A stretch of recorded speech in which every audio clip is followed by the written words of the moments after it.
Jordan Binnington versus Connor Hellebuyck. Yeah. Won't that be something to watch? Yeah, it will be. You know what, John? I think it's the worst matchup for Winnipeg too, because St. Louis, the way they play. No, I mean it. It's a funny thing. Hellebuck's stats this year, he has Vesna level stats, underlying numbers that support everything that we see above the surface. He is the best goalie since Shesterkin 3 years ago on the grade A's, high danger save percentage. He's just been lights out. A big part of that is because Winnipeg's really good at taking away time and space. So imagine that a backdoor pass with three skaters on you versus nobody on you, and you've got room to manipulate your shot and get it off and elevate it.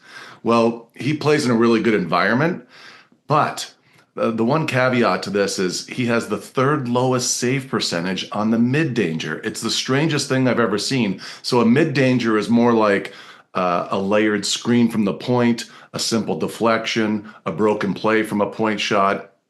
And what I've been able to see is that because of where he struggles, and it happens to be where St. Louis's strengths lie, I think this is going to be a bit of a coin flip series more than it's going to be heavily weighted towards Winnipeg. As much as I love Winnipeg because of how they defend and their overall team, I think that Connor's, you know what a good comparison would have been was McKinnon's goal at the Four Nations on Connor Hellebuyck, where he rolled up top and he shot it through the screen.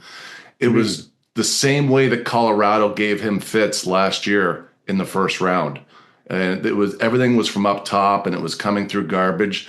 And I think that's the one area that Connor Hellebuyck can get bitten. But as far as Binnington, I've always believed in him, and I know that he's got the shenanigans around the game, and I think he just does that to fire himself up because he knows that he plays better angry, and I think he plays better when his back is up against the wall. And I know that from my own, at least, playing career, I was never good when I was complacent. And I don't think that Binnington plays well complacent, but I think he plays really well when he's pressured. And I think this will bring out the best in him.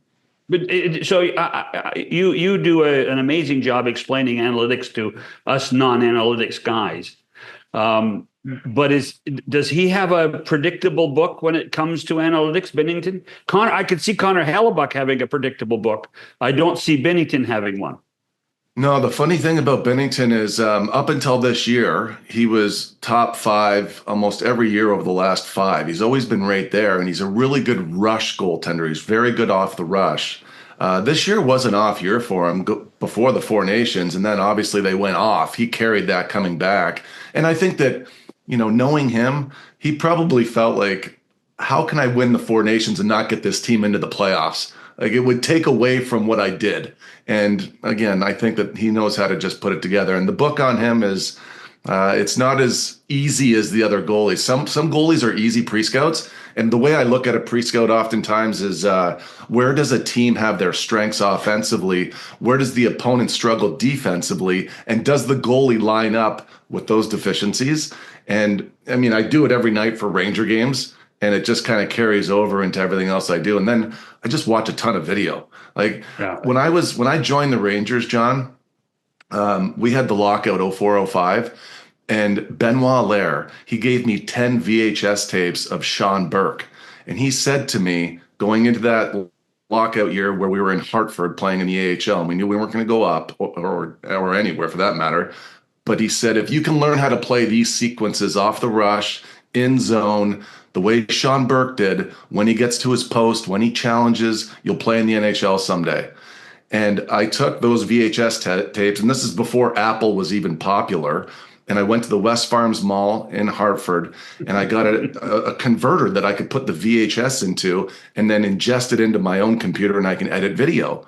So, I mean, I've been doing this since I was in my early 20s, and it's just become the way that I've been able to speak. And oftentimes when I talk to NHL people, John, the coaches speak their own language, the data guys speak math, and the GMs speak video. So you've got to be able to speak all three languages or you can't get through.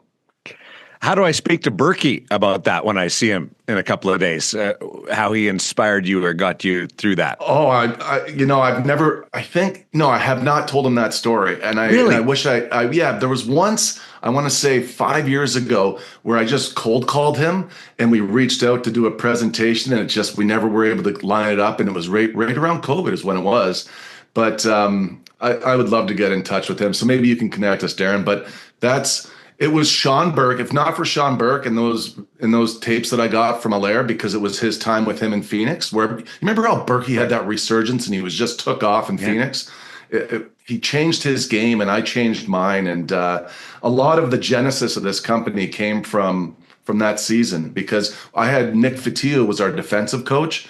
And this guy was a master level coach. I know that I had a very bad off season because I bought my first house and I was working. I had no money. I was pretty broke. I had about 40 grand to put down on this house. And I was actually threatened to get locked out going into that lockout season because I was making, I think, 175. And I just panicked all summer. I was painting. I was working on my house. I barely trained.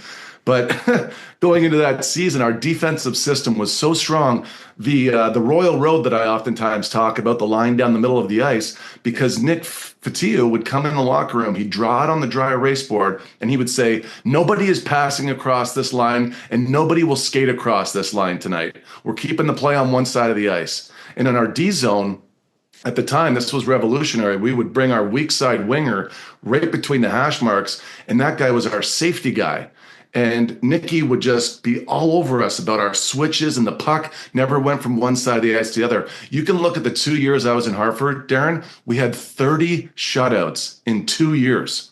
30 shutouts. It was remarkable. But my point is, I didn't just get better overnight. I was playing in a system. I led the league in save percentage because the play never went from one side of the ice to the other.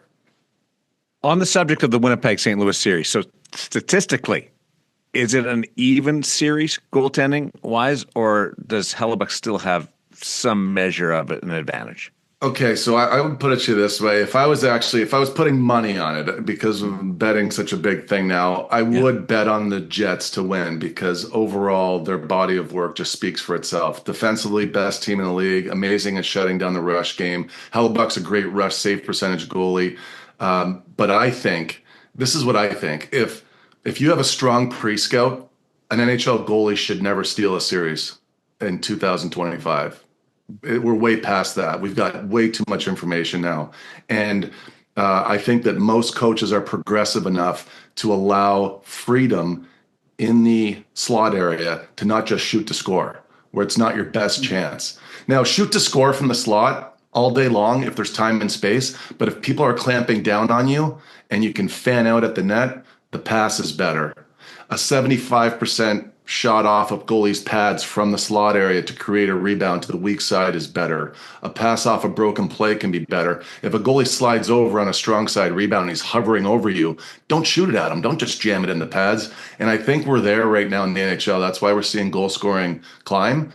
More teams are taking fewer restrictions away from their own players from the slot area. And I know it. I know the teams that we work with, it's 41% more east to west passing last year than 5 years ago. And it's up again this year. 40%? 41%, yeah. Yeah.